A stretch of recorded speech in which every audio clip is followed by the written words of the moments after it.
is a reading class.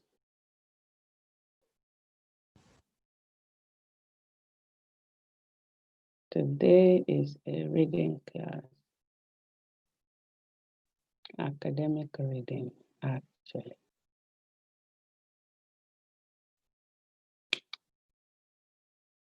So, yeah. Academic reading,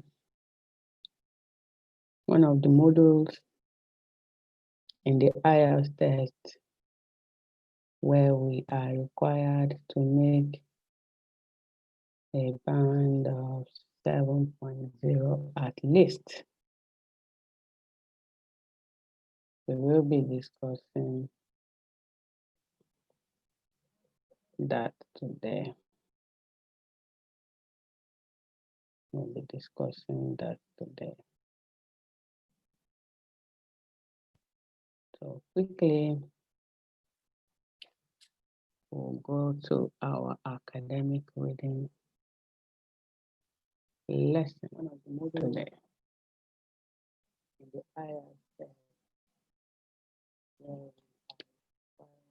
All right, people.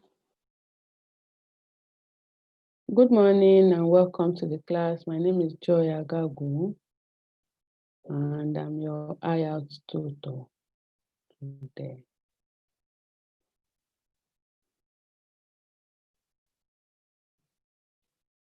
Good morning. Yeah, I know there's a bit of network issues, but we'll scale through. Last, we will be fine at the end of the day.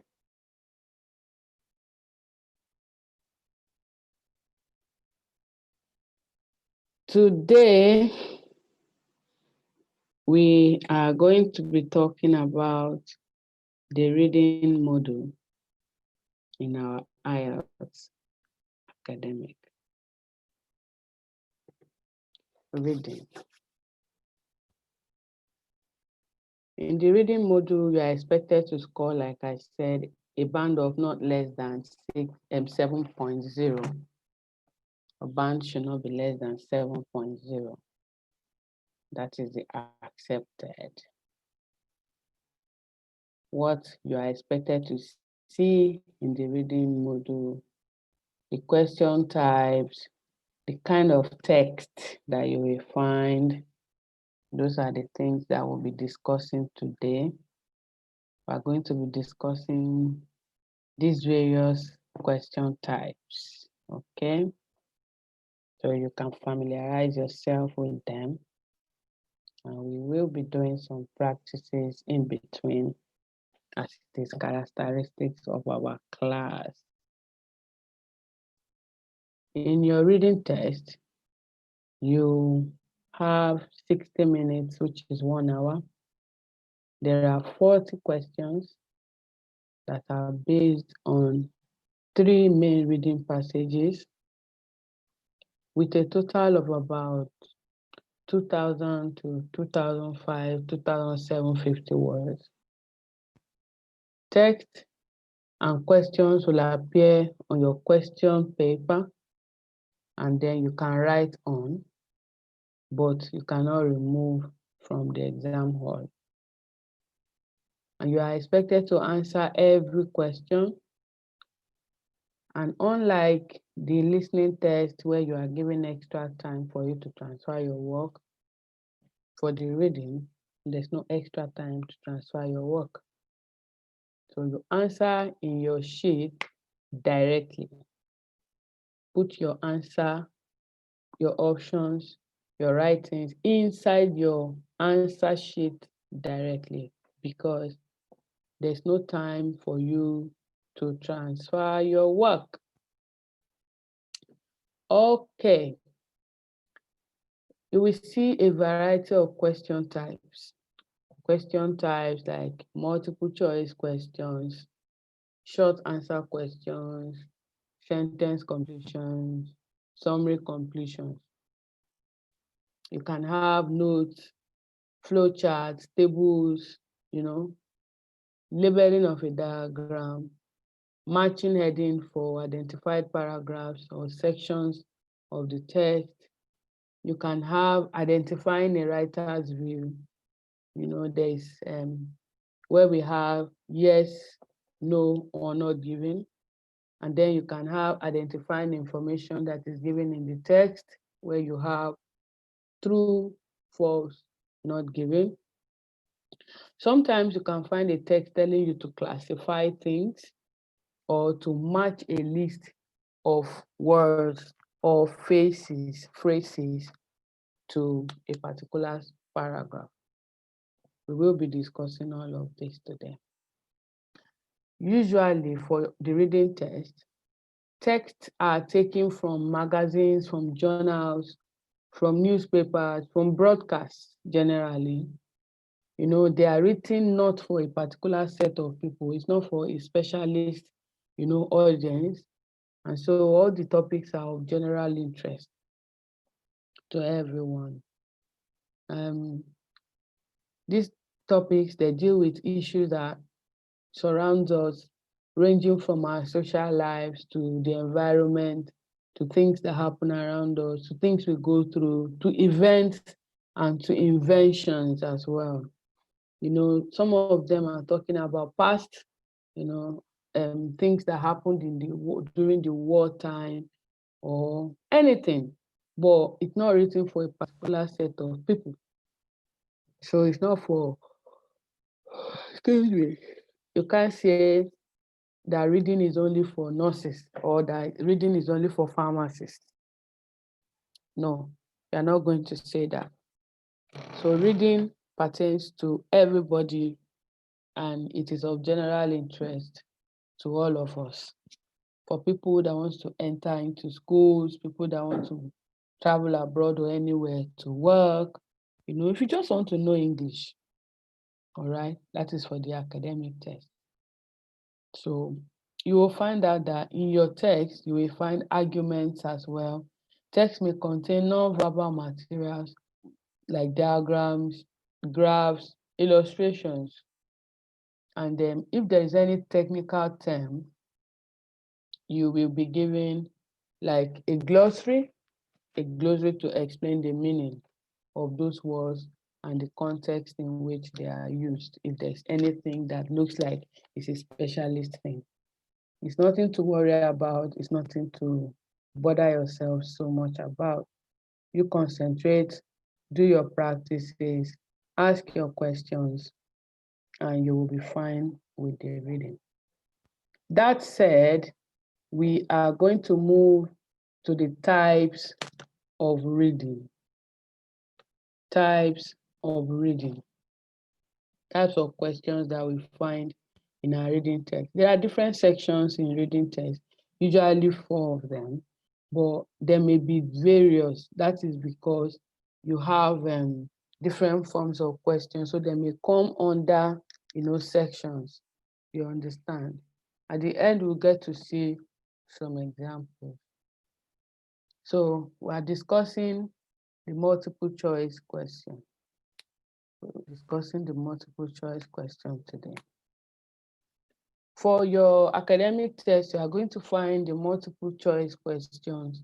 And in this kind of question, it will test, this kind of question is testing your ability to identify a statement, identify a fact, a point quickly. All right? You need to understand, have a general knowledge of the question, not of the text rather. Not that you must have a specialist knowledge of the text. So yeah, what do we do when we see questions that are called multiple choice questions?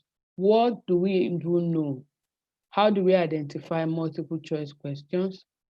What are the common problems with multiple choice questions? What do we do? How do we go about answering these questions? All right. So yeah. Multiple choice questions are of various types, where you have different options to choose from. That is a multiple choice question. We have one where you have 4 options to choose one. You can have 5 options to choose 2, or 6 options to choose 2 or 3. But the most common among them is 4 options to choose 1. Sometimes you may also see 2 different forms, that where you have to complete a sentence or to answer a question. Your multiple choice question may be telling you to complete a sentence or to choose an answer. For instance, they can list some words A, B, C, D, E, and they will write a particular sentence and tell you to choose the word from here that will complete this sentence. Sometimes they can just make a statement, maybe picking from a whole passage that was read, and they said, who said this? This statement was made by so and so person, those kind of things. Or this information can be found in paragraph A, 1, B, 2, like that. You may see questions like that. These question types test your ability to understand the main ideas that is contained in a text, and for you to look for specific information. You need to quickly identify what the main idea in this place is. What exactly, what exactly is this passage talking about? The general idea of the passage, what is it talking about? If you don't know it, you'll not be able to locate your answer. So you need to understand the main ideas, then you can locate your answer in a particular section of the text. Now, how do you go about this? People make mistakes, and I want to tell you a few tips that will help you to overcome, those mistakes and delay. Remember, you have 40 questions to answer in 60 minutes. That makes it less than 2 minutes for one question. Sometimes even reading the question to understand it takes more than 1 minute. So what do we do? Number 1 is that you should read the questions first. Yes, you heard me. Read the questions first. Many people, when they are doing the reading test and they see multiple choice, they go ahead to read the whole passage. Now tell me, I give you a box of chocolates, and there are many types of chocolates in it. And then you go about checking the chocolates. You looked at the chocolates one after the other. Meanwhile, you are expecting me to tell you either to eat or name or pick out a particular chocolate from there. You don't know which one, but you are already looking at it. What do you know to identify there? What do you want to identify? You are just going blindly. But if you wait for me with the box of chocolates I've given you, and I say, give me Twix from this box of chocolates, your eye is on the lookout looking for this particular name that I have called. And then you pick it in a twinkle of an eye. But when you go on to search first, how do you locate what you don't even know, what you have not even been told, the question you have not been asked? How do you locate it? So please read the questions first. When you read the questions first, it makes you focused. It gives you a direction of a particular thing that you are looking for. All right? Read the question first. That's what I said. I don't know what any other person will tell you, but logically, please read the questions first. I want to beg you, if you cannot have your video on, I will remove you. Then you can join the YouTube class. It's an instruction, and we have been saying it. I want to beg us, in as much as we are trying to help ourselves, love ourselves, let's keep to instruction. If you're in a place you can't watch or you can't put your video on, it's not a problem. The YouTube is there. You can actually join us live on YouTube. I think it's the same data, and it's fine with us. We just want to help so that we can all be happy at the end of the day. It's a visual class, and if you're in our visual class, please have your videos on. Thank you. So, read the questions first. That is number one thing you need to know. As I'm seeing this multiple choice question, I'm going for the question first, because when I go for these questions first, I will be able to identify the answers immediately when I see it. Number two, don't look for exact same word. Have a good knowledge of synonyms. I keep talking about synonyms. There's no way you can do without synonyms in your IELTS test. Synonyms, you are expected to use them in your writing, and you are expected to use them in your speaking. You are expected to look for them in your reading and in your listening. That way you are able to locate your answers quicker and faster. Look for synonyms. In fact, I will advise, if you see an answer that is the exact same word with what is in the text or in the question, run away from it. Because there's a clause or there's a comma, there's that statement there that made it wrong. All right? Can anybody hear me? You can hear me. Gift, can you hear me? Some people are saying they can't hear, and I'm surprised. I think it has to do with your audio. Check your audio, please.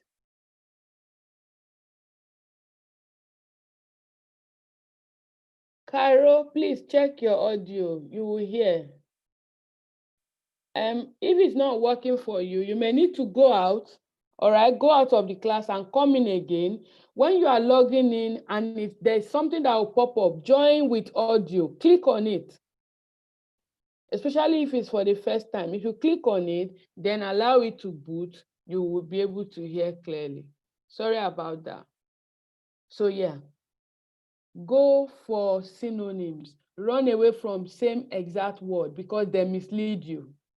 Don't look for words that are exactly the same in your reading text. All right? Because this is like a basic, it's baseline for IELTS.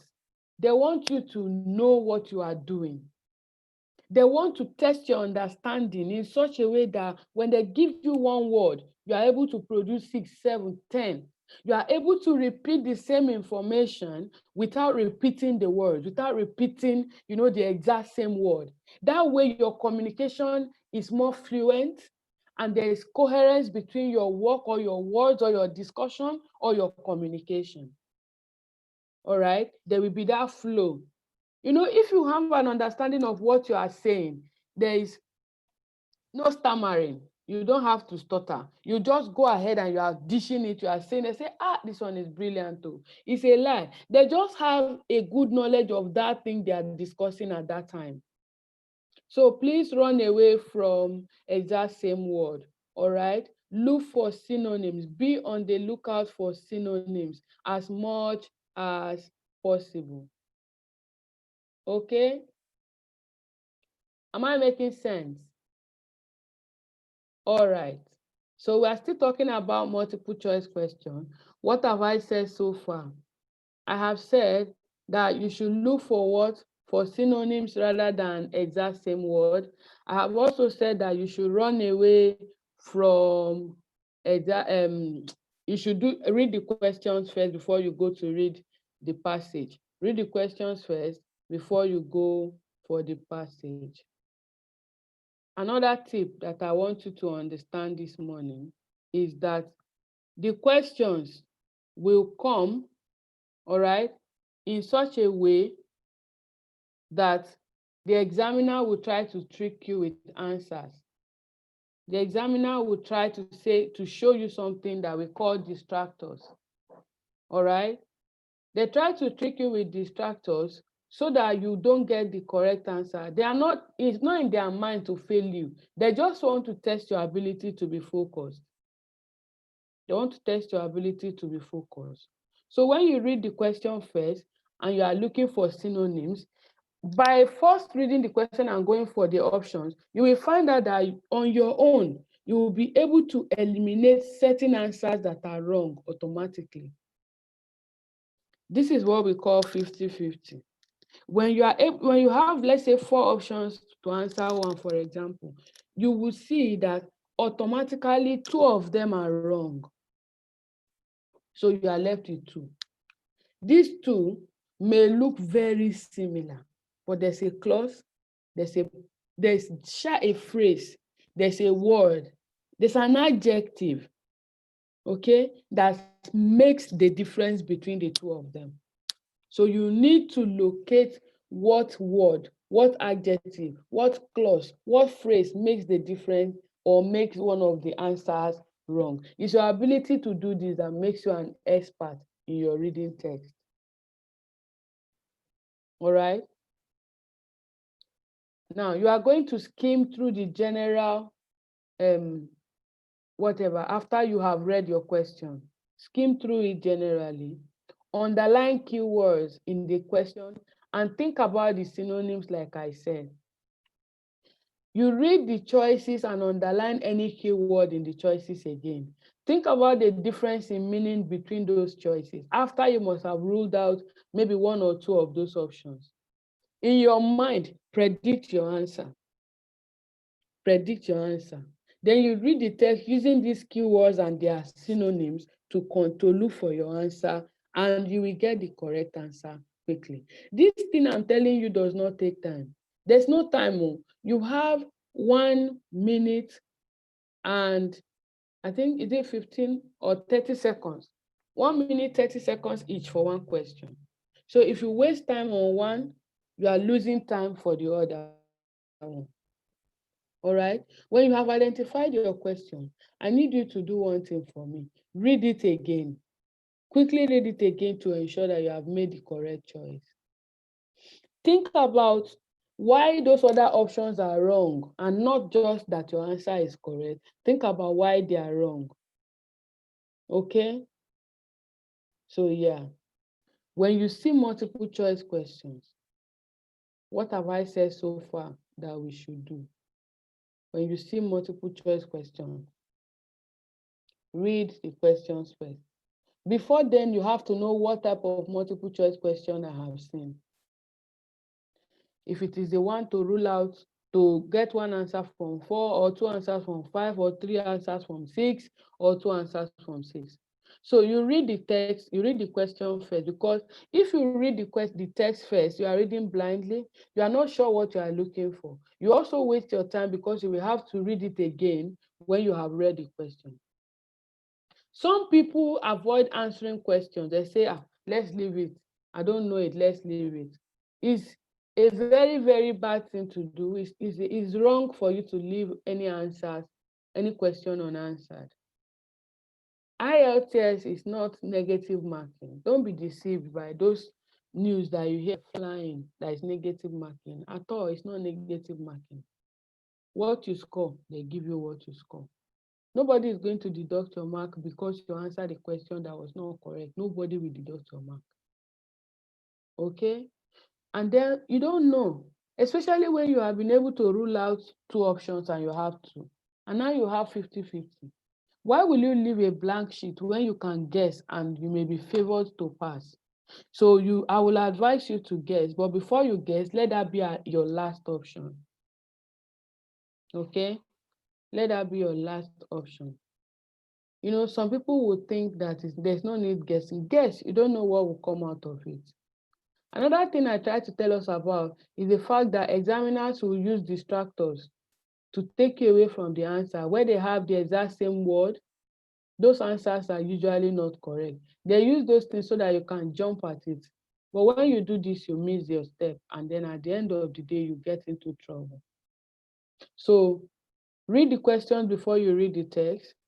And you'll be able to eliminate 2 options from 4. That leaves you with 2. Then think about the difference in those 2 options. Think about what makes this one wrong and what may likely make this one right. Then select your correct answer. If you are running out of time, just have a guess and go your way. You won't lose marks, like I said. It's not negative marking.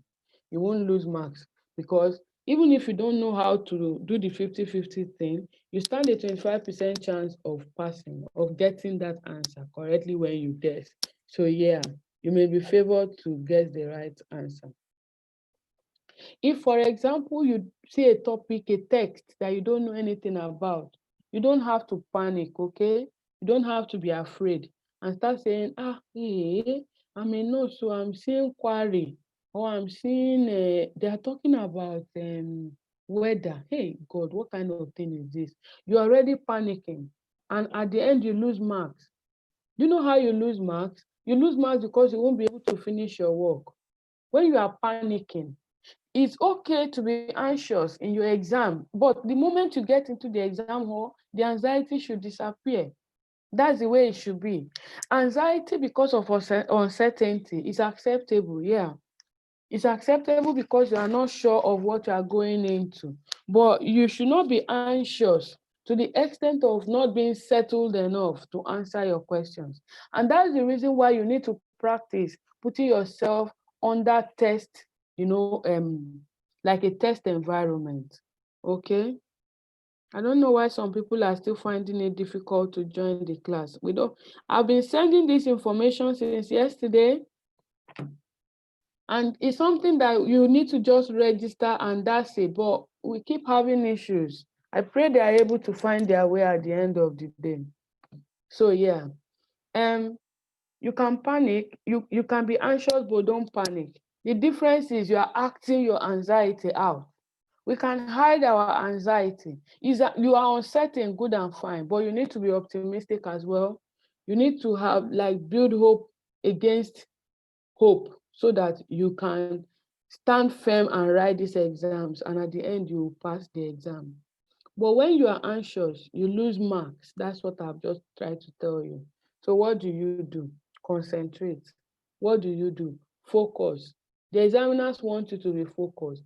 And that's why they'll bring distractors to take you away from it. The moment you lose your focus, you are going to lose your mark. So if you are running out of time, have a guess. Forget about their whatever. If you don't know anything about the topic, don't worry. Nobody is testing your knowledge of the topic. They are testing your knowledge to answer questions. Okay? It's a reading test. It's not a test of your knowledge on that particular topic. Try to predict the answer before you even go there. Try to predict the answer. That way, you can easily locate your answer. As much as possible, underline keywords so you can be on the lookout for synonyms of these keywords. Before you decide on your answer, always go back and carefully read the question before making your final choice or final decision. One good thing in this question is the fact that the answers will always be in the same order as the text. Yes. For example, if you find the answer to number 2 in paragraph 4, don't go back to paragraph 1, 2, or 3 for the answer to number 3. It's forward ever. Okay? The answer to the previous is always above the answer to the next, to the present. Am I making sense? Does it make sense to you? Yeah. The answer is always, following, let's go. We are going down. We are not going backwards. That's the way it is. No backward movement at all. No backward movement at all. So is anybody confused with what I'm saying? You are not confused. I'm making sense to you, yeah? Because there's no need really going on rushing and where you cannot understand, and then at the end of the day we can't really get anything from it.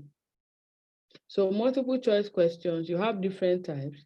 You may see the one where you have your options, and you'll see some where you are told to use whatever to complete the sentence. Okay, whichever one you are told to do, you need certain tips.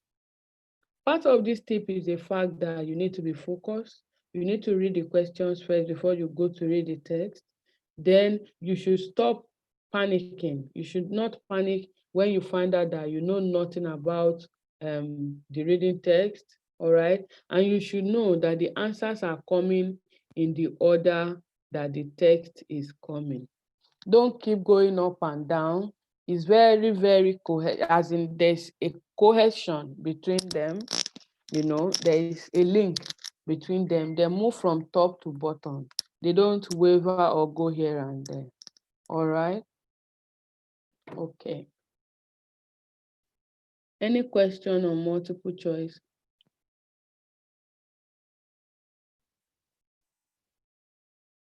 Any question on multiple choice?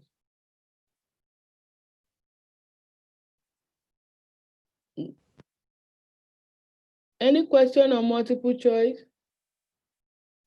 Okay, Tony. Yes, well done, ma'am. My question is, should we read the options with the question or the question alone?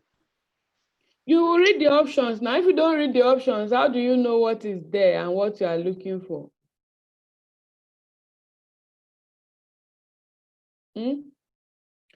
When you read this question, you read the option, you glance through. I'm not telling you to stay on it and be concentrating on it, because if you do, you lose time. Before you say, now Joy said I should read the question, so I was busy reading the question and I could not locate the answer. Please, all right. So yeah, please read the question, glance through the options so you can know the correct option. Now, how will you know the option, your answer, when you see it and you don't even know what is on board? That's my advice. But if you think that you don't need to read the options, good and fine. All right. But if you are able to read everything, it's fine. If you are a fast reader, reading is going to be very easy for you. And if you are not a fast reader, you need to practice to be a faster reader. You need to increase on the pace of your reading. That way you will excel. Okay, let's move to something else. The next question type that we have is matching heading. Matching heading. I know a lot of questions usually arise from matching heading, maybe 4, 5, up to 6 question types for matching heading. In the IELTS reading test, you will be asked to match headings to a section of a text. This type of question is testing your ability, okay, to understand the main idea of the paragraph. You will find these headings as short sentences, all right? And these sentences will summarize the whole information in the paragraph. So you have to pick the one that best summarizes the information for you. Sometimes you will find 5 questions, and you will have headings that are up to 7. Don't panic if you don't get to use all the headings. You don't need all the headings, all right? You just need one heading each. So don't be afraid. There are always more headings than the paragraphs. So what will be our common problem? What do you think can be common problems in this? Now, usually there's too much information. There are so many paragraphs to read. If you have 5 headings, for instance, you have 7, there will not be less than 5 paragraphs. So imagine that you have 5 paragraphs to read for 5 answers or 5 options. I mean, it's terrible, isn't it? But the good thing is, sometimes this same passage that you are reading for your matching heading may be the same thing for your true, false, or for your yes, no. So you have a better, as you go on, okay, you will have a better knowledge of this particular topic. And then you come out, the other answers under it will come out more easily. You'll be able to answer them much more easily. There's too much question and not enough time. Too much information and not enough time. Another thing is people trying to match words from the heading, and they are looking for it in the passage, in the paragraph. They are looking for this particular heading. This one, this is what, this sentence is here and it's here. This must be the correct answer. It's wrong. please look for synonyms. Okay? Look for synonyms rather than same.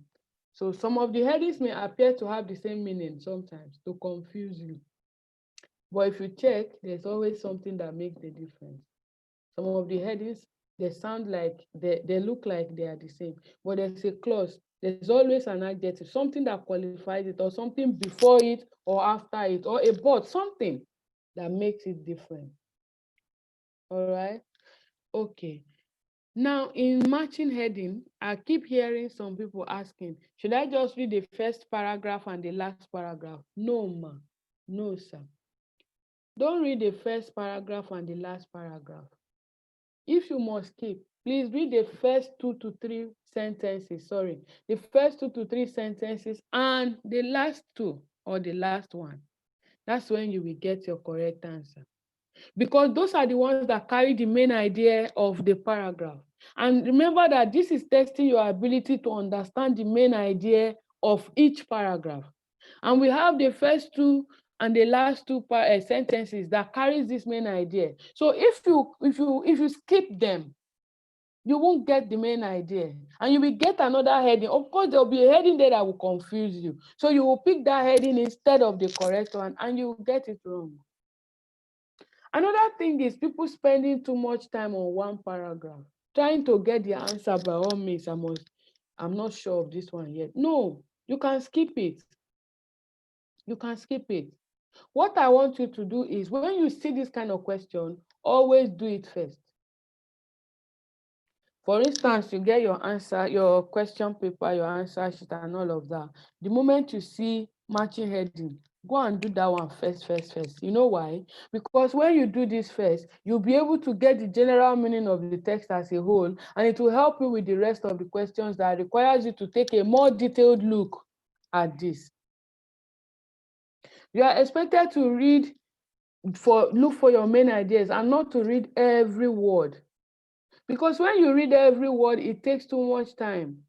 And in this kind of question, you are only expected to know the main idea. I keep saying it. It's about main idea. Main idea. For example, we have a paragraph that is saying in 1980 that there was a delivery that a female child or a male child and what not, and just say something about a biography of a particular person. And the topics you are seeing, the birth of so and so, that's number one. You are seeing the childhood of so and you are seeing the early life of so and so. Beginning from that, what do you think will be the answer? It will be the birth, because it was talking about the delivery of this child, okay, the timing and all of that. I don't know if you're getting my point. You get to see example though, depending on what they have said. So they will tell you this first two paragraph sentences and last one will tell you the main idea, the thing that is contained. What is the information? The particular information in this paragraph is, you just pick the heading, that's all. It's just for you to give it topic. Some people call it topic selection. It's for you to match this sentence, the whole of this sentence now. What does it mean? What is it talking about? If, for instance, you see a sentence, for example, that is talking about the writing of IELTS, the passing of CBT, registration with NMC, and all of that, and they said, and it's talking about stages in NMC registration, you will know that it is the first phase. So they put the first phase, because you know that if without this, you can't progress to the next. So what you will find is that, unlike in your multiple choice, where I said the answers are in accordance with the way the text is coming, here the answers are scattered. Answers are here and there, so you need to go up and down. But if you do this first, it would have given you the general, you would have known enough about this question, about this passage, such that any other question that comes under this passage, the time you have used to study and to know for this part will cover for the time of those ones, because you will now be able to answer those ones faster. This is because you already have a knowledge, you already know what it's talking about.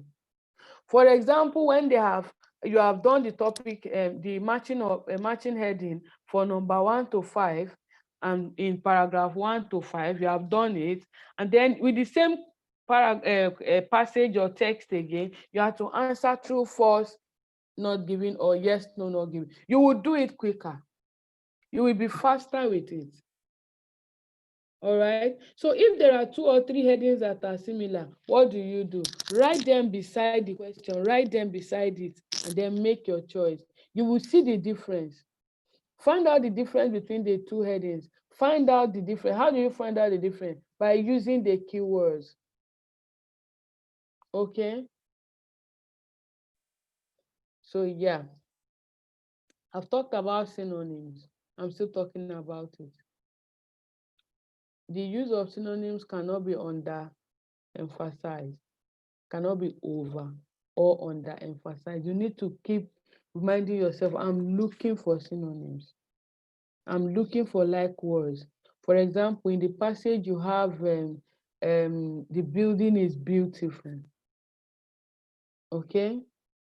And then in the question you have the structure is outstanding, or it looks awesome. It's the same thing they are talking about, but you'll be talking, no, now I'm looking for building. They say it's a building, and you are there wasting time. So please look for synonyms. When you have 2 conflicting answers, or 2 answers that you think are too exact, they resemble each other, they look alike very well. Pick those answers side by side. Look at them. What makes this one different from this one? You will find that there's a word. There's something that makes the difference. Thank you, Jesus. All right. So and again, I want to advise you on one thing as part of your tip, that if you see a passage that you have seen somewhere before, or you know something about, and you are so good with it, please ignore everything that you know about the passage. Ignore it. This is because they may not bring out what you know. They are not testing your knowledge of that particular thing. They are testing you based on what you have been given. For instance, many people know me very well, and it's the story, maybe they are writing a story about me, for example, and you know me, that I'm a mother of 3 children, and then they are talking about me and they didn't mention that I have children, and you are now looking for where they mention, you are busy wasting your time. Forget about your pre-knowledge of whatever you know, or your pre-knowledge of that particular topic that they are discussing. I keep giving this example of, as nurses, you know the procedure that is involved when you want to give intramuscular injection. And they are now explaining how to give intramuscular injection. And they did not mention that you need to swab the site, or you need to even identify the site that you will use, or that you need to prime the needle that you will use at the end of the day. You will now go and be looking for priming of needle or swabbing of site. You are wasting your time. Forget about whatever knowledge that you have about this topic prior to this exam, because at this time they are not testing your knowledge on it. They are testing your knowledge on what you have been given. Another thing is people read too quickly. Because there's too much information in this particular type of question, they want to cover up. So you just read.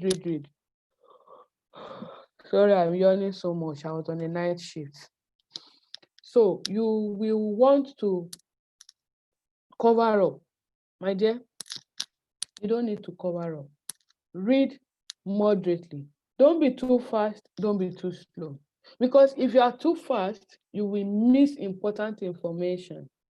And if you are too slow, you will lose time and you will fail your exam.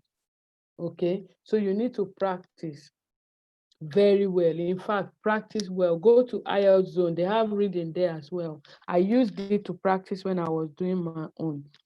Do it. Anyone you fail, move on to the next one. Keep doing it and keep doing it, and you will get there at the end of the day. So all this being said, what exactly have I been blabbing? What exactly have I been blabbing? I said that if you see this kind of question, that is matching heading. Do it first. Number 2, don't look at the headings first. Don't look at the headings first.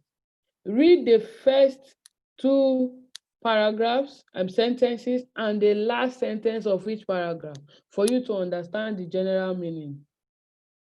If the highlighted words there, maybe they have written some words and they have highlighted them, don't worry about them.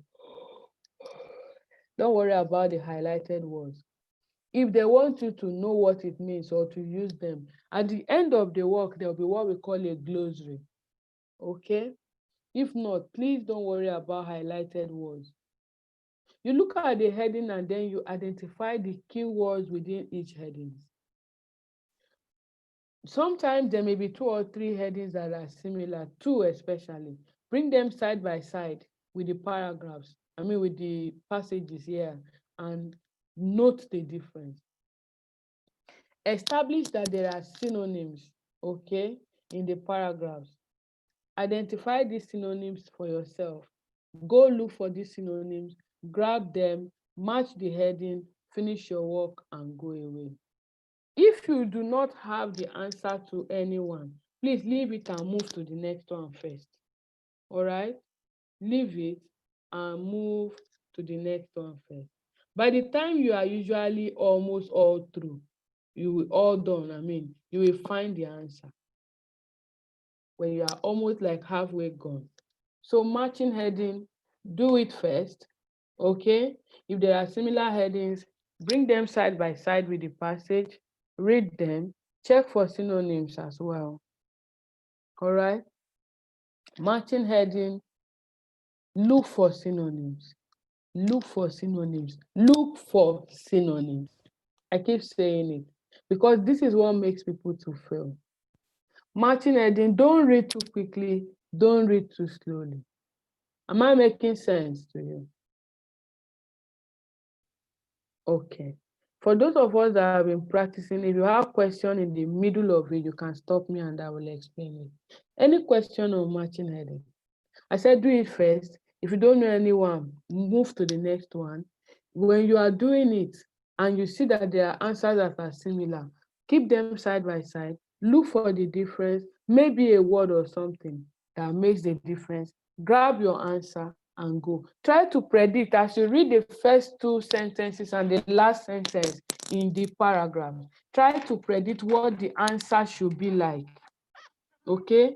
Try to predict what the answer should be like before you even look at the headings. So don't look at the headings first. Don't look at the options first. That way, you will have near accurate, headings by the time you are done suggesting to yourself, even before you make your choice. Am I making sense to you? Does it make sense? Any question?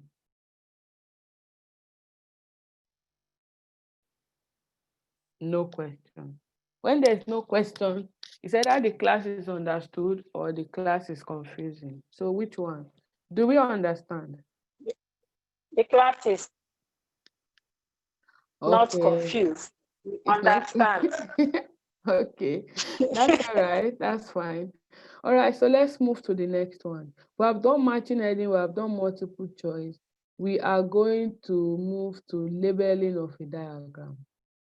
I love labeling of a diagram. Sorry, don't mind me. I had labeling of a diagram in my reading text, and it was the first thing I saw. I was scared because the diagram is a technical drawing of a machine that I've never seen or heard of before. I saw this and I'm like, what? What kind of thing is this? And the worst thing was, questions that had to do with labeling of that diagram were 10. 10, as in number 1 to 10 for one diagram. So it means if I don't understand it, I'm going to fail. Because I'm going to struggle about, there's no way I'm going to get 30 over 40 with the other one if I failed the first 10. I was lucky. I got the first one that gave me the like a pointer to all of them. Excuse me, I didn't get it on a first touch. I had to come back to it. So the same thing is going to happen to many people. When they see a diagram, they get confused. They become afraid. It's scary because you don't even know what this diagram is talking about. Some people say this is about the most difficult. Some say it's 2 years. Yes, no, not giving, or true, false, not giving. It depends. But labeling of a diagram can really be very simple. Number one, I want you to understand that there are 3 different types of diagrams that you will see. One is a technical drawing of a machine, an invention, or something from the natural world. Either a technical drawing of a machine, that's what I got, an invention, or something from the natural world. The main problem with this kind of question is the fact that we focus too much on the diagram and try to understand everything about the diagram. Unfamiliar diagram can make you panic like it did to me, and it can make somebody to lose time. This is another big problem. So another issue is that we fail to locate the diagram that contains the answer too quickly, and so we also lose time because we have to be reading the whole text. What do you do? Number one, you must check how many words. Remember that in this kind of question is where you find in not more than 1 or 2 words. All right, label the above or below diagram. Some people will write when they say not more than 1, not more than 2 or 3 words. Or they say, let me read a particular one. I say, in not more than 2 words and or a number. In not more than 2 words and or a number.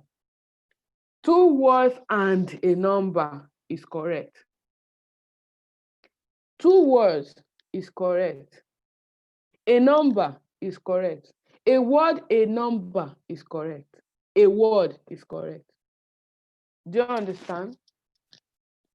When they say in not more than 2 words and or a number, 2 words and a number is correct.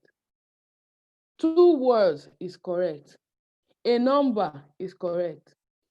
1 word, 1 number is correct. 1 word is correct. Let me see your faces. Do you understand me? If they say you should write a certain number of words and you go and write another thing, see, automatic, there's no wasting of time. Once they say 2 words, 3 words, and the maximum you are expected to have is 3 words or 3 things written, the moment your examiner sees it that you are written 4, is cancelled. Okay? They mark it wrong. And once they mark it wrong, you have gotten the answer wrong. So you need to check how many words you are supposed to write. It will tell you in the question. The answers do not always come in the same order as the paragraph too, just like your matching heading. Do the easiest questions first when you find it, because you are more likely to get it correct. Don't crack your brain on the one you don't understand.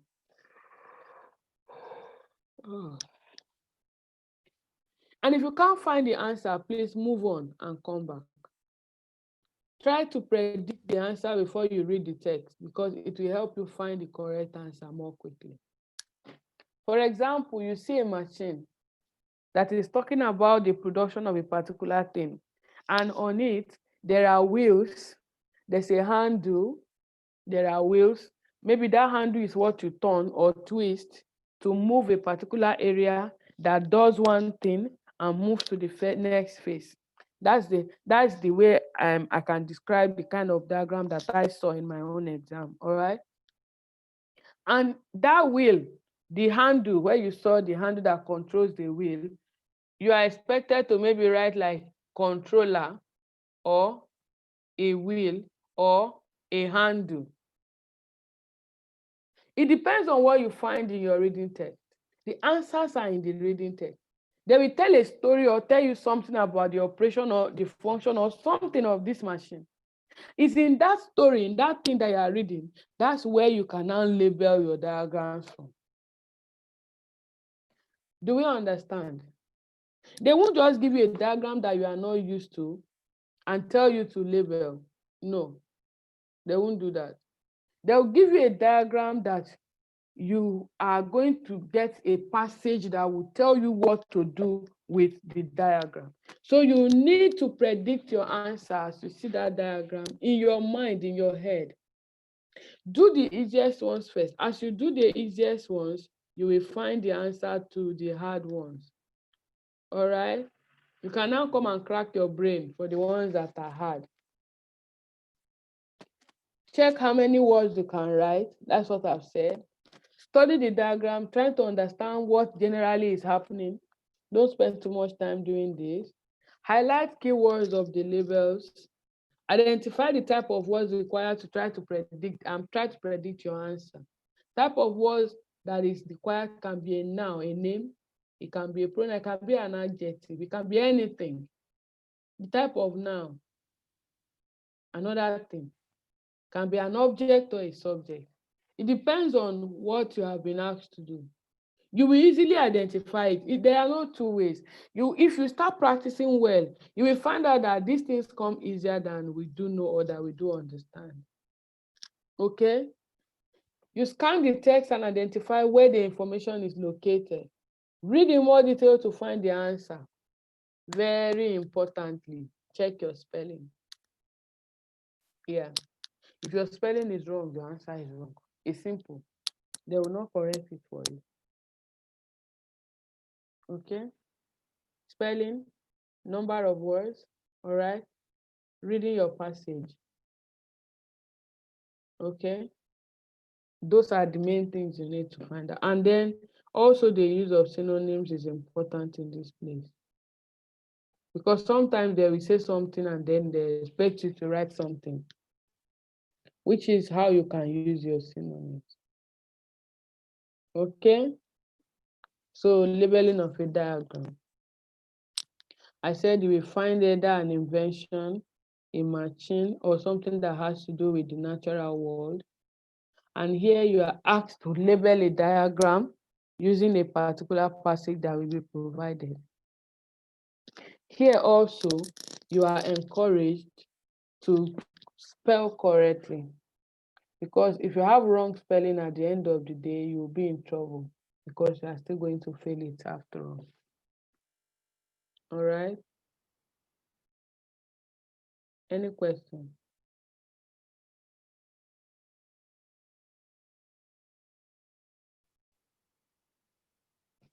No question. Thank you. Let's move on. You are going to practice. Before I go on, I said we should do Cambridge what? Cambridge, what did I say we should do for listening?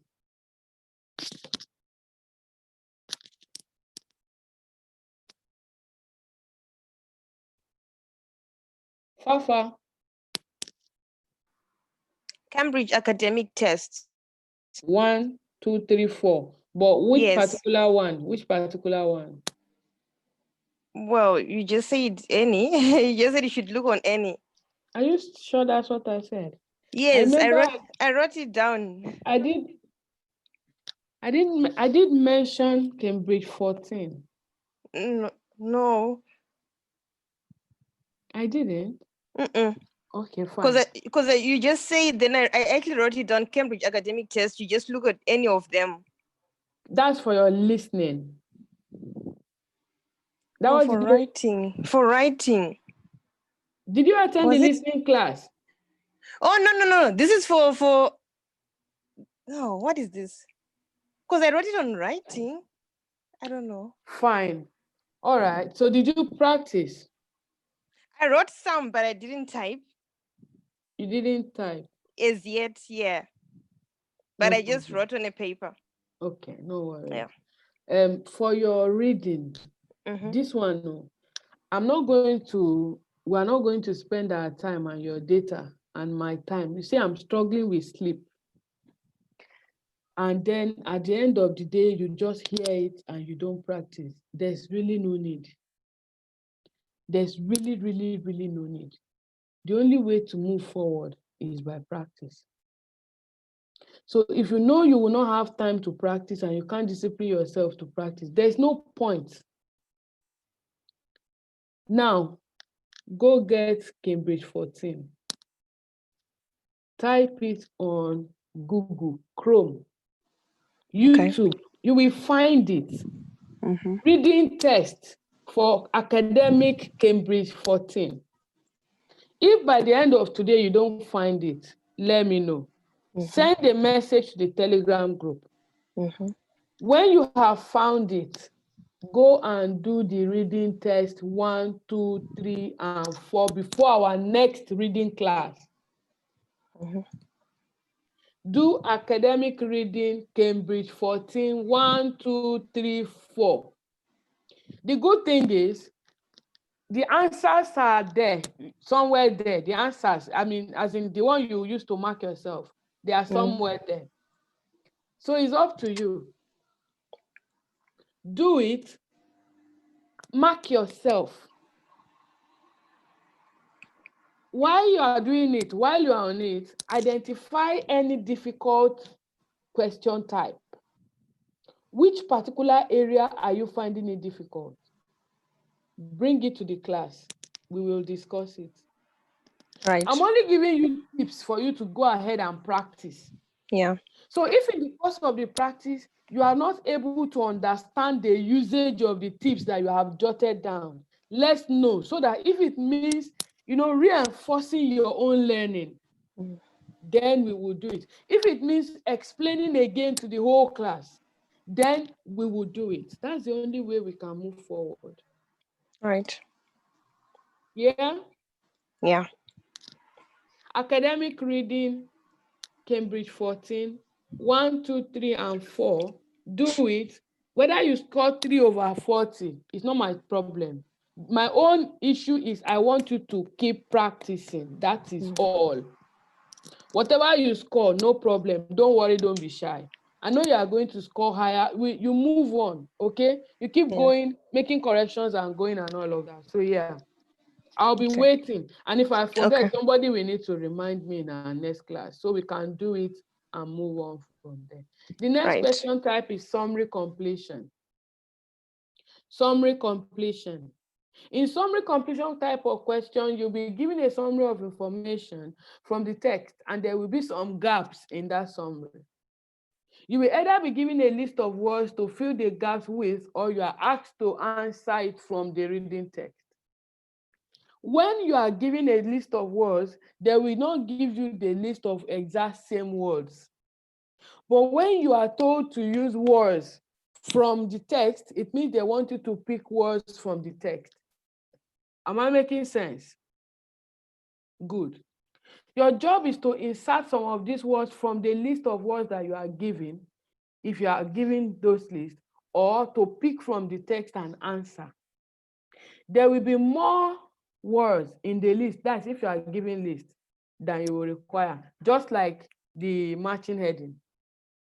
All of the information contained in the summary will also be contained in the reading text, but they will use synonyms, they will use paraphrasing. So don't expect to see the same words. This summary completion is going to test you based on 3 things. Number 1 is your ability to understand the general meaning of the summary. Your ability to understand general meaning. So understanding the general meaning of the subject of the text is one of the things that you are being tested on. Number 2 is testing your ability to scan for the correct information in the text. And number 3 is testing your ability to identify synonyms and paraphrases. It's a test of your synonym, your knowledge of synonyms and paraphrases. In other words, it's a test of your vocabulary. Okay? All right. So, what do we do? In this kind of question, You are not expected to have a detailed knowledge or a detailed understanding of the text. Please don't read the whole text and try to understand everything. You don't need it. All right. Some people will just read the summary and look for the exact same word in the reading text. Don't do it, because you are likely to find nothing. You won't find them. The examiners should have changed them. They are going to use paraphrases and synonyms. All right. Another very important tip is for you to identify your grammar. Whatever you are writing, when you complete your sentence, all right, complete your summary, it must make sense grammatically. If what you have written as you are reading it, it does not make sense grammatically, then it is wrong. All right.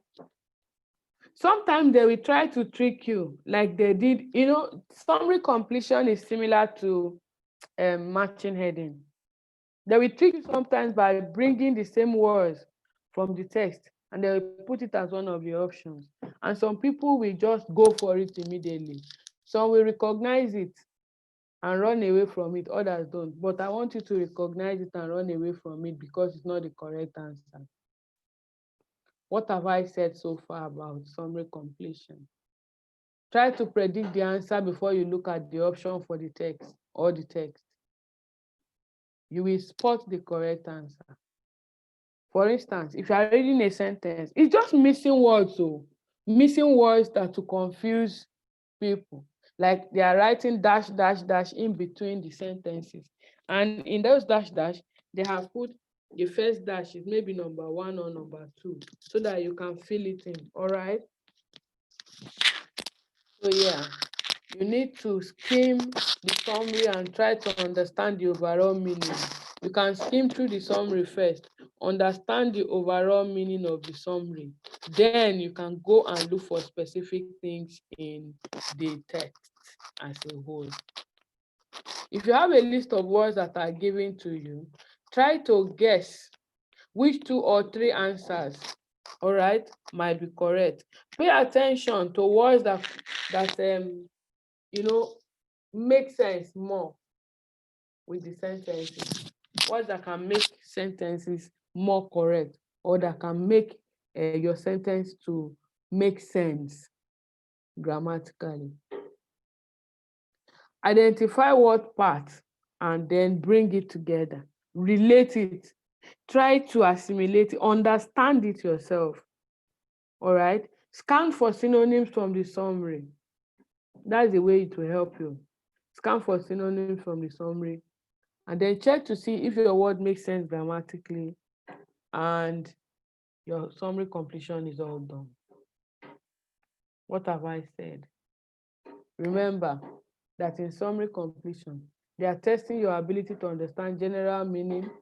They are testing your ability to identify synonyms as well. Okay? All right? So you need to know this synonym, because if you don't know it, then what are they testing? So you need to know synonyms. You need to know synonyms. They are testing your ability to also identify the correct information and pick it out. How well you can identify something when you see it, because you are like seeing the passage is being replicated in the summary. That's what they are testing your ability on. And we have said that part of our tip is to try to predict the answer ourselves. Predict the answer yourself even before you read it, so that you quickly spot your answer. Read it carefully. Note how many words you have been asked to write. All right? And understand whether you are to use a list of words or you are to pick your answers from the text itself. And if you have a list of words, try to guess which 2 or 3 the answer might be. Look at the part of the section more carefully and choose the correct answer. Remember to be careful and be on the lookout for synonyms. Check if your answers make sense grammatically.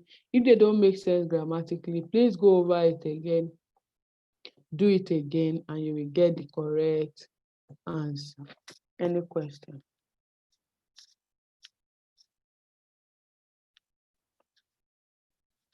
Any question?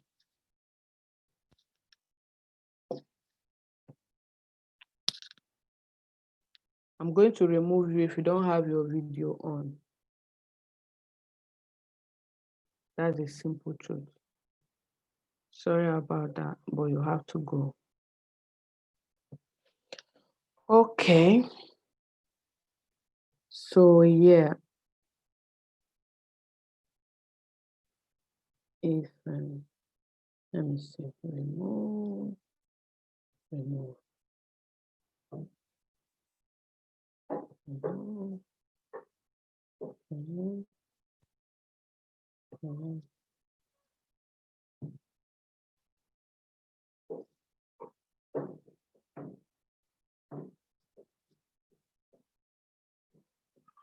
Sorry, we just need to learn to keep the instructions. I understand people have different reasons. We're not looking for multitude. We just want to help those that are ready to be helped. And hopefully we'll get there. Okay.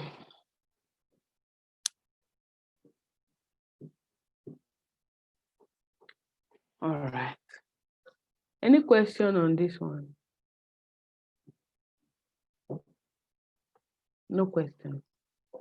Practice and bring the answers. All right. The next question type that we're going to be looking at is, we have done matching heading. Let me look for them. We have done sentence. We're looking for matching information. Let me see, where is you?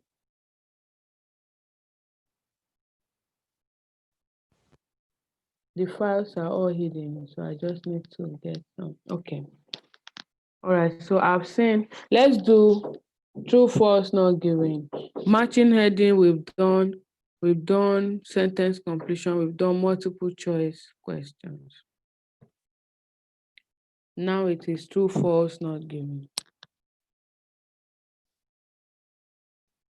True, false, not given.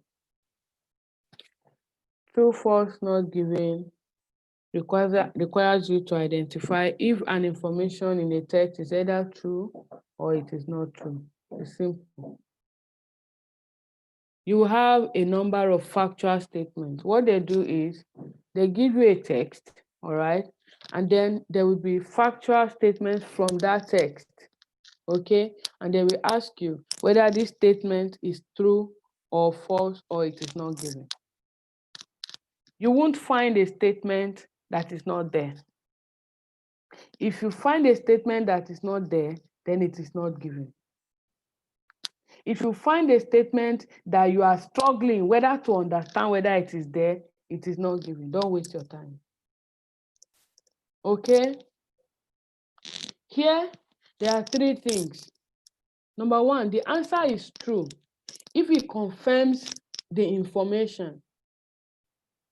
The answer is false if it contradicts the information or it is the opposite of the information. Then the answer is not given if there's no information about it at all. It's not given. If there's no information in it for you to know at all, then it is not given. Don't waste your time looking for answers where there are no answers or for problems when there are no solutions. Okay? What are our common problems and how do we overcome them? One of the options that is very difficult is the not given option, because some people will see it as the false option. And if you see it as the false option without any good reason, when it is not given, your answer is wrong. What did I say? I said if it agrees or confirms the information given, then the answer is true. If it contradicts it or it is the opposite, Abi, then the answer is false. If there is no information at all, or there is no possibility of you knowing whether the answer is there or not, then it is not given. So here you will have a fact, you have some factual statements, like it's in true statements. And they will ask you, is this statement true or false? Or it is not given. You have your passage there to look at. For example, I keep using certain examples that will make you understand these things well. One of them is the fact that they tell you President Muhammadu Buhari, for example, is the president of Nigeria. Is it true, false, or not given? Unmute, let me unmute everybody. Where's my setting?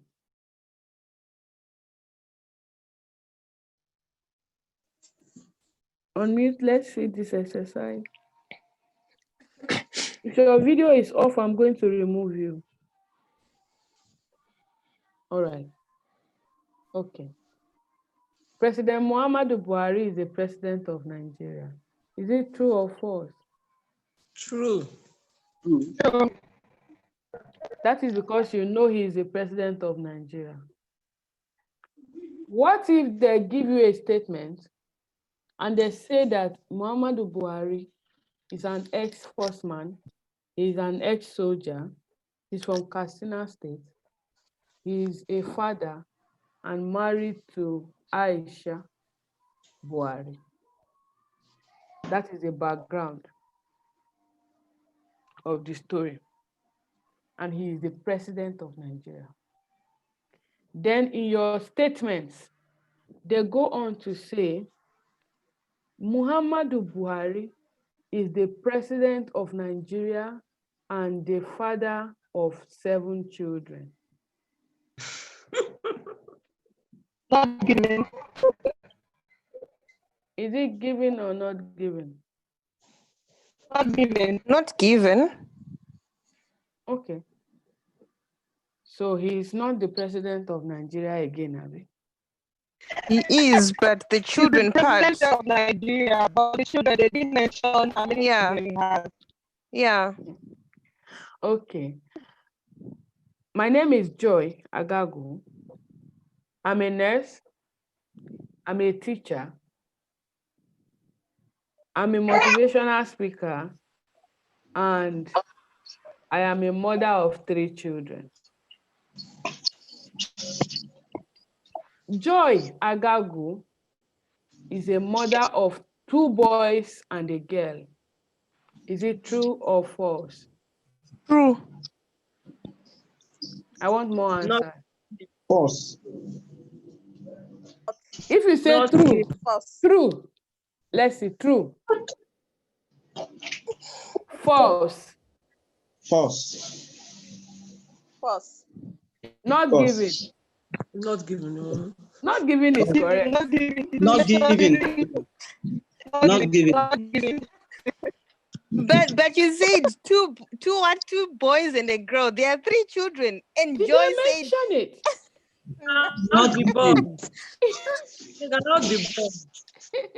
So you see, it's logic. It's just simple logic. And Oh my people God. fail. It's the most difficult. That's the most difficult to me. Because they will mix an information in such a way that you'll be looking at but and the truth is that the answer is not given. That's because yes, she has 3 children. It was not mentioned whether whether the kids are 3 girls, 3 boys, 2 boys, 2 girls. Nobody mentioned anything about it. So once there's no information about it, or you don't know, or it's impossible for you to know, then the answer is not given. Number 2, when it is true, is when it is stated, either the synonym of it or the exact same word of it. When it is given, it is true. when it is the opposite of it. For example, they say Joy Agagwu is a businesswoman. Is it true or false? Not False. given. Is it true or false? Or not given? Not given. Not Okay, given. not given. All right. True. False. The answer is false. How? But They did- Joy said she's a teacher and she's a nurse. So am I a businesswoman? Did It's they not- mention Mm. the occupation they listed for you is teaching and not?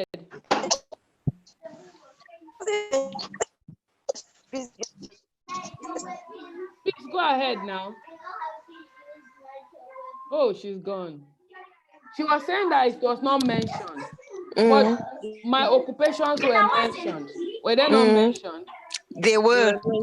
And then they brought in a list of another occupation that was not there. Yeah. So you think the answer is not given, right? Yeah. Okay. No. Maybe if you think the answer The is answer not, was given. so it's false. The answer is false. Majority carries the vote now. Now, if the answer is false, raise your hand. False. If it's not given, raise your hand. Until you are standing alone. So I'm wrong. It's fine. These are just examples that I'm trying to create.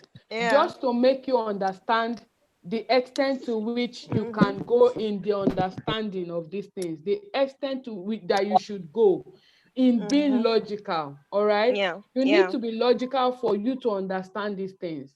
All right. Yeah. Yeah. The answer may be not given from one side. If you look at it that, okay, they should have just said she is not a teacher or a nurse, then you will say it's false. All right. Yeah. But looking at it from the point of view that certain occupations were mentioned, but that particular occupation was not mentioned, it means the answer is false. She is not a businesswoman. She is a teacher. If they had said she is a teacher, or she is a nurse, or she is a teacher and a nurse, the answer is true. Do you get my point now? Yeah. Okay. She always takes tea. No. She always takes hot drinks, or she takes hot drinks every morning before leaving the house. She takes hot drink every morning before leaving the house. Number one.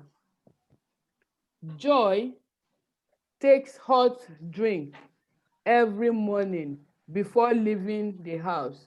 Yes or no? Yes. Or not given? Yes. Yes. Yes. No. Not given. Nobody. Did they mention Joy in she always takes? Did they mention Joy? Oh God. Okay. Now, she takes tea every morning before leaving the house. Is it yes, no, not given?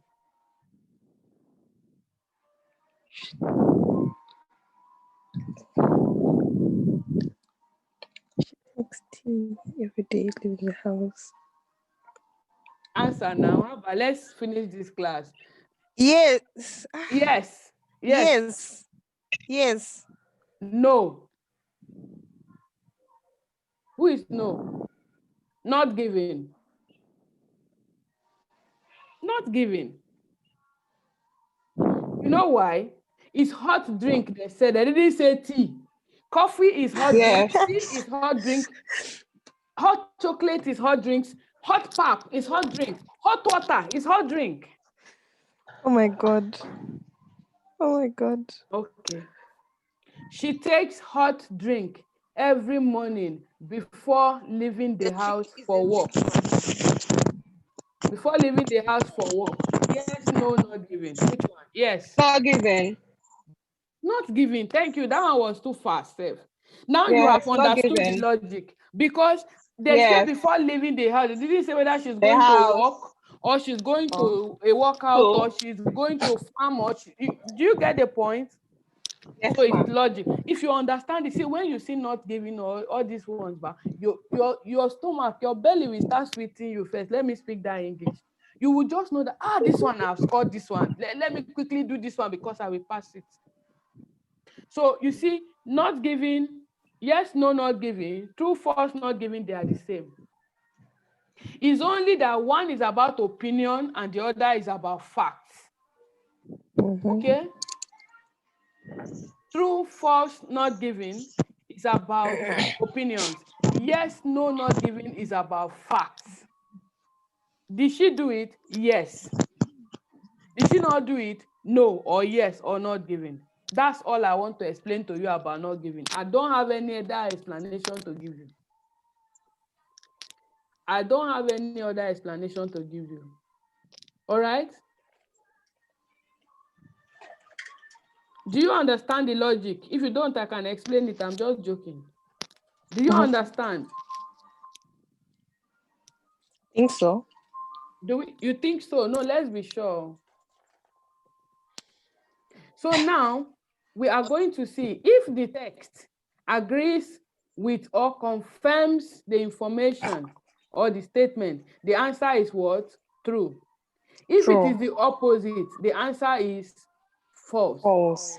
If there's no information or it's impossible for you to know, what is the answer? The answer Not is given. not given. It's simple. Not given. Good. Okay, so now what are our tips this morning? Ignore anything you know about the topic, like I told you. Do not assume anything. Just like you were assuming that hot drink can be hot tea. Don't assume. Point blank, is that what they said? Is that not what they said? If that's what they said, true. If it's not what they said, false. Simple. Do you understand me now? Yeah. Then another thing is for you to identify statements, identify the qualifying statements, things that qualify the statement. For example, when I said she always takes hot drink, okay, every morning, another question can come up and say, she sometimes takes hot drink every morning before leaving the house. It is false because she always takes it. So the adjective that qualifies it, you need to be careful. All right? For example, the man claimed he is a British citizen and the man is a British citizen. Are they the same? No. No. What is the difference? Because he's claiming, and this one is a British citizen. It's not verified. Perfect. So you need to understand qualifying words like believe, know, claim, all right? Sometimes, all the time. Those phrases, you need to understand them. If you don't, you will miss out some very important tips that are hidden and that make someone to fail. When I was practicing, I had the most difficult time with true, false, not given. And I was able to pass. I eventually did it, so you can do it. All right? I want you to know that in your answer, when you have 5 questions, for example, 5 questions and it's true, false, not given, and it's 5 questions or 6 or 10, you should know that it will contain all the elements. If you have finished answering your true, false, not given, and all your answers are true, then you are wrong. If all your answers are true, false, then you are wrong still. There is always the three elements there. There will be true, there will be false, there will be not given. There will be yes, there will be no, there will be not given. All right. If it's yes, no, not given, that you find. Do you understand now? Yes. You should not skim, you should not scan the text to find the final answer. You will have to read the appropriate part of the text very carefully in order for you to understand whatever the author or whoever is making that statement is saying. If you can't find the information that you are looking for, don't waste your time looking for it. It is probably not given. That's why you can't find it. All right. Another thing is, one good thing here is the fact that your answer is in the same order as the text, just like your multiple choice. Answer to number 2 is below the answer to number 1. Do you understand? Okay. Now, the difference between yes, no, not given and true, false, not given is that yes, no, not given questions are slightly, they are more of opinion, while true, false, not given are more of facts. Do we understand?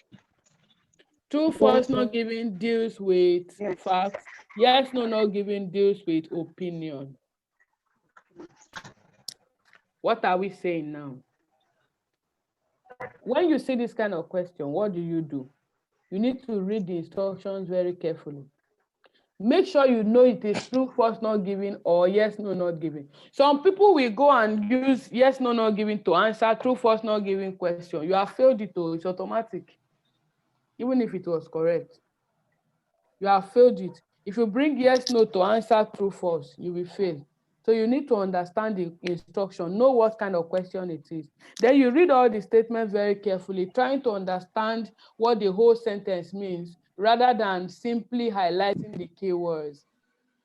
Watch out for qualifying words like I tried to explain to you. All these always, sometimes, all, some, all right? You need to watch out for those words.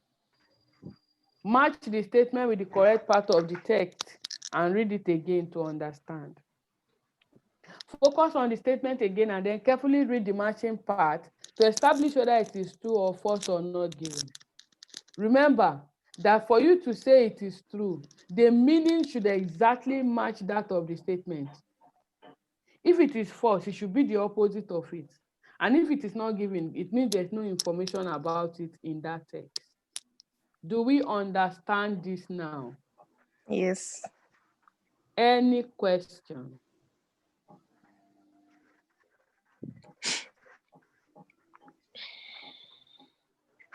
Any question, please? No. Yeah, go ahead. Ask your question.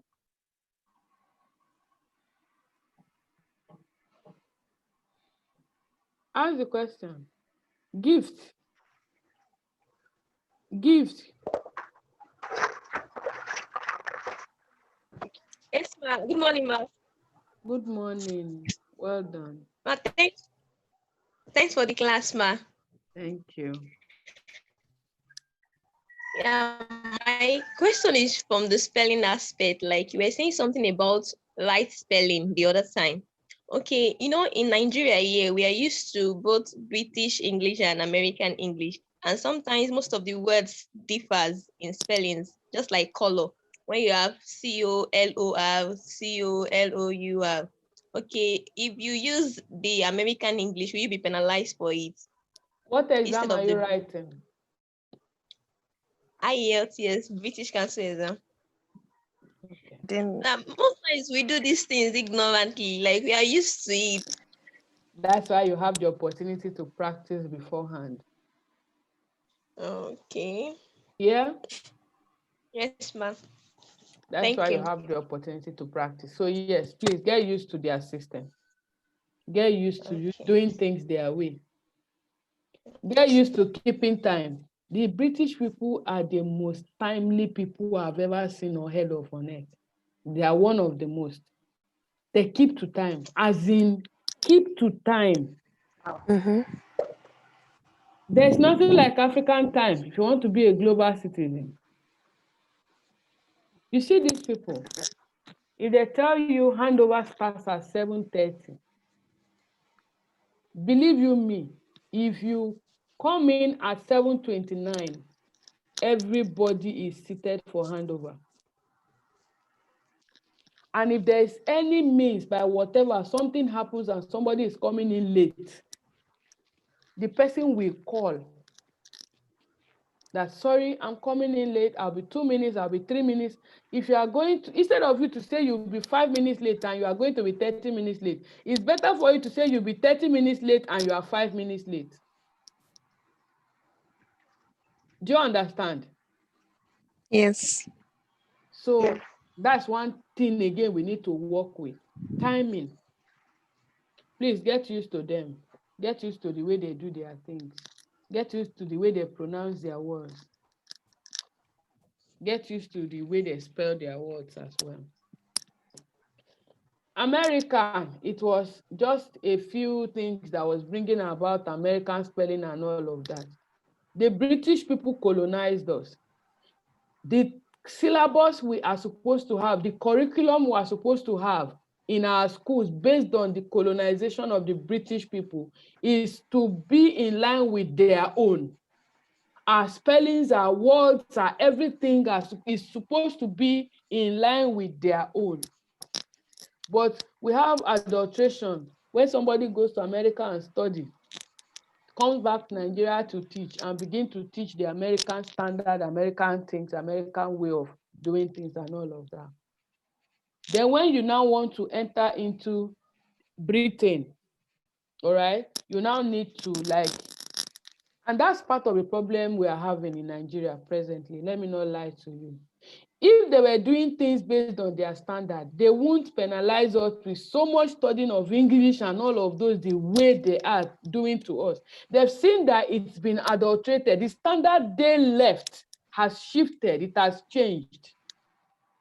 That is why you must write English. Let me tell you. See, I see a lot of Indians here, Indians and Filipinos. Many of them they can't speak English like we speak English. They can't write English like we write English. Yet they pass IELTS and they are here in this country working. When many people in Nigeria, I know a doctor, when I wrote my IELTS in 2018, I wrote with a doctor who was writing IELTS for the 13th time, 13. Oh. And his was writing, just his writing. At some point, I told him, I said, is it because of your handwriting they are not able to see? Because you people usually have very fine handwriting. Maybe that's why. But that's the truth. So these people, they don't, you'll be wondering how they passed IELTS, but that's a story for another day. Let's not go into it. Please study, follow their rule, jejely pass the exam and go your way. When you have crossed over, you can be writing your America, you can be speaking your America at the end of your American English at the end of the day. But please, you are writing a British Council exam, please do it the British Council way and pass and come. All right? Any other question? Spelling, be very, very conscious of spelling. See, I gave an essay out and somebody was to write being, B-E-I-N-G, and she was writing B-E-E-N. We make that mistake a lot. Somebody sent me a message, it typed something and said, instead of saying that I taught her, it was trying to say you taught us IELTS, and she wrote U-T-H-O-U-G-H-T instead of T-A-U-G-H-T. Oh. Those are the things I'm talking about. And for some of us that, I don't know the way God created us, our eyes always, now the error is the error you will see first of all. Your eyes your eyes are just going straight for the error. That's how the examiners are. It's like their eyes are trained just to pick the error. The good things you have done, they are not seeing it too. It's the one that is not correct. That is the one that their eyes will pick, and before you know it, they are reducing scores. So please be very conscious of what you write. Be very conscious of what you spell. All right? Do we understand? Yes. Why is it difficult for me to remove this person? Why? I've removed you before. I thought it was done, and now I'm seeing it again. This is not fair. Am I doing something wrong? Just kindly remove yourself. I will even remove you. It's better for us to keep to instruction in this class. We may not be doing, like everything you are expecting us to do for you, but at least the little one we are doing, the little thing we are doing, it will yield. Wait until the results starts rolling in. When people start writing IELTS and they start passing from this group, you will be surprised at the turnout and everything that will happen. If you don't want to benefit, there's no problem. Besides, we're not saying you can't even benefit. You don't want to show your face, it's not a problem. Go to YouTube or come back later and watch. Drop your questions, we will still attend to them. But if you want to be in this visual class, you must have your videos on. I beg you, please. All right, that said, let's go to matching information. Matching information to paragraph. Here you are asked to match statements in the reading text. All right. The statements could be maybe a reason for something. It could be a description. It could be a summary or a fact or an explanation. Whatever they are, it does not matter. You are not expected to have any specialist knowledge. I keep saying this. You do not need to understand what the whole paragraph is about. You just find the specific information in the paragraph, match it to one of the statements. The answer will normally, be contained in a whole phrase or a sentence rather than a single word. Matching information is not for single words. Majorly, you won't find single words for matching information. All right? So this time, we will see some common mistakes that we make, common errors, and how we are going to, sort them. Here, the paragraphs are labeled like A, B, C, D, or 1, 2, 3, 4, like that, and so on. And your answers will be the letter of the paragraph, not the words or the phrases in the paragraph. Normally, there will be more paragraphs than the questions. So don't worry if some of the paragraphs do not contain the information that you are looking for. And so also don't worry if you find more than one answer in one paragraph. You understand what I'm saying? For matching information, you can find more than one answer in one paragraph. So it's not a crime. Note here that the answer do not appear in the same order as the question. You need to know how to skim and scan through the text to get a general meaning, a general knowledge of the paragraph. Then you also have to scan for specific words within the paragraph. It's more likely that you'll be looking for synonyms. Synonyms again, these are different words that mean the same thing or nearly the same thing. Sometimes you are looking for paraphrases rather than keywords from the question statements. When you have found your correct phrase, please, the answer that you think may be correct, try to weigh it again. Have a read, go through it again so you don't make mistakes in choosing the wrong answer. This is about the only place where you need to look at the whole text. Unlike matching information, matching heading, where you read first two paragraphs and last paragraph. Here you have to read everything. So one of the problem is timing, because you need time to, match everything. You need time to read everything. So one of the challenge here is timing. You need to be fast. All right. Sometimes the paragraph contains more than one idea. So if you are reading the first lines and the last line like you do for matching heading, you will miss the information that is contained in the middle of it. Here also, there is also the risk of plenty or many irrelevant information. Irrelevant information abound in this one very well. So you need to be able to filter the information that are not useful to you and go ahead to look for your answers. So what would be our tips? This kind of question, leave it to be the last, please. Don't do it first, don't do it next. Do it as last. You know why? In the process of doing the other questions that pertain to this kind of text already, you have a good knowledge of it. Okay? You have a good knowledge of it. So you're choosing your answers will be more quicker for you. I said you should do it first. Because if you do other questions first, you'll become familiar with the passage and it will help you to identify the correct information more quickly and easily. Another thing is for you to find names and places and numbers in the questions, because they are often very easy to find. Be aware that there may be synonyms. Okay?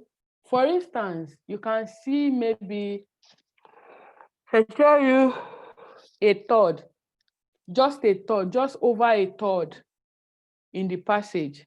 And maybe in your options, you are seeing about 34% or about 35% in the question. Now, read the instructions very carefully. Read the questions first. Think about synonyms and how you can paraphrase the statement. This will help you identify the answers. Saying each statement in your own word is what is going to help you, and that is when you use your synonyms.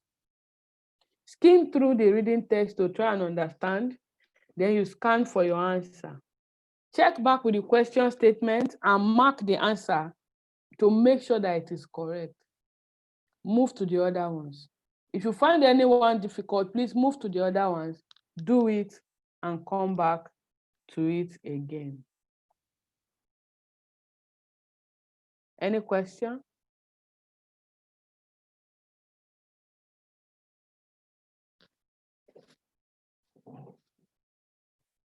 Do it last.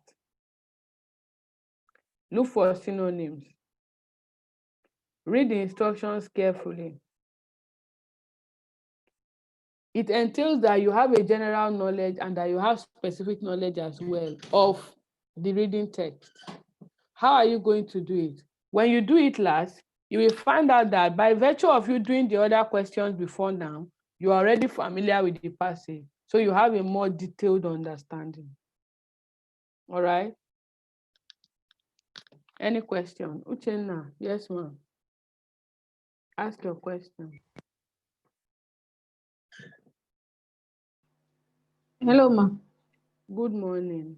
Good morning, ma.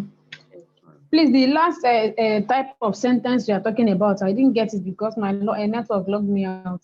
Okay. I was talking about matching information. Okay. Matching information, here, you are not looking for specific words. You are looking for synonyms. And you are expected to read all of the answer of the passage. You are expected to understand everything in the passage. Unlike the other one, matching heading, I said I should read the first two sentences and the last one. Yes. Because they contain the main idea.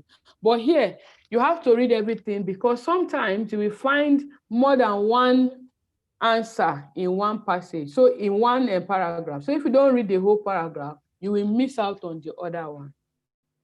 And you should do it last. You should do it last because it requires that you take a more detailed look at the passages. And so if you do it last, you must have done the other questions around that particular passage, and thus you are more familiar with that passage and you can now, answer questions more easily. Okay. All right. Thank you. Yes, thank you so much, ma. Welcome, ma'am. So any other question? All right. Do we have questions from the previous classes? Does anyone have questions from the previous classes?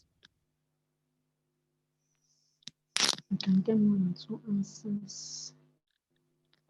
You don't have questions from the previous class? Who is practicing? Information. Gift, have you been practicing? Yes, ma. And how is your practice?